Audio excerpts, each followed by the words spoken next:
Tā, neliels partiju apskats. Sākšu ar partiju Latviju pirmajā vietā. Izgāju cauri sarakstam un gribēju izcelt kādus konkrētus cilvēkus. Tad 44. numurs Pēters Plakāts.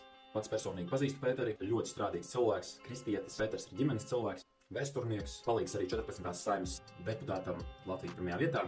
Šis ir cilvēks noteikti, par ko es balsošu, par ko es likšu savu plusu. Jo pirmkārt, es atbalstu tādus cilvēkus Saeimā un arī pašvaldībā, kam nav sveši šie divu principi. Tad ķeršos uzreiz pie otrā cilvēka, kas man vēl iekrīt acīs. Tā ir Luīza, 45. kārtas numurs Latviju pirmajā vietā. Arī cilvēks, ko es pazīstu personīgi, uzticams draudzes cilvēks, kurš vairākus gadus kalpo draudzēm, pierāda sevi kalpošanās, organizēja arī šis cilvēks savas lūkšanas sapulces, ja kāds atcerās, bija Skonto hallē 2 gadus, un arī, protams, pārstāv kristīgās vērtības, kas no manīm arī ir plusiņš. Tad vēl tādi cilvēki kā Māris Mežalis, arī jaudīgs cilvēks, sieva Maija Armaņeva, influencere, skatoties arī pēc viņa aktivitātēm arī politikā, atstājas ar ļoti labu iespaidu.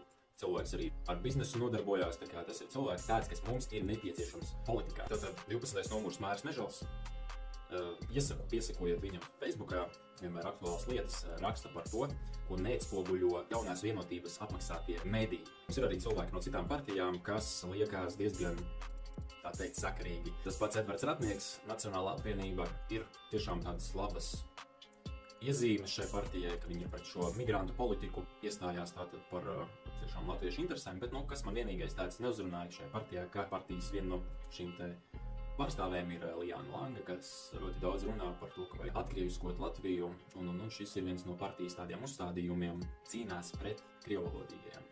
Kas savā ziņā, tas, protams, ka šeit ir Latvija, šeit jārunā latviski, tas viss ir ok, viss ir kārtībā, bet ar šādām metodēm nevar panākt šo te vienotību. Es tā to uzskatu, bet jā, šai partijai ir potenciāls. Uzskatu, ka Edvards Ratnieks ir šajās tieši migrantu politikas jomā tiešām spēcīgā pusē. Viņam tas ir, kas būtu labi, ja mūsu partija, tad LPV, sadarbotos ar šo te partiju NA kaut vai tieši šajā jautājumā.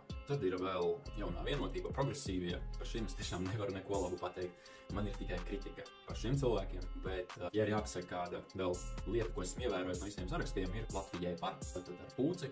Priekšgalā Pūci daudz runā par to, kā jāiesaist arī rīdzinieki šajā te infrastruktūras uzlabošanā Rīgas, un arī viņam ir savi plusi, savu mīnusi, bet šeit es vēlējos pieminēt to arī Pūces vārdu, jo viņam arī ir savs plāns, kā uzlabot Rīgu, un kāds viņam šis skatījums uz Rīgu ir arī diezgan pieņemams, bet kā Rīgas domas mēru es viņu nevarētu redzēt. Šeit dara tikai viens cilvēks, viņam ir nepieciešamā jauda, un tas noteikti nebūs Pūce. Jā, tas bija mans partiju apskats, jā, patika, spied laiku, nepatīk, ierakst komentāru, kas tev nepatika, izsaka savu viedokli.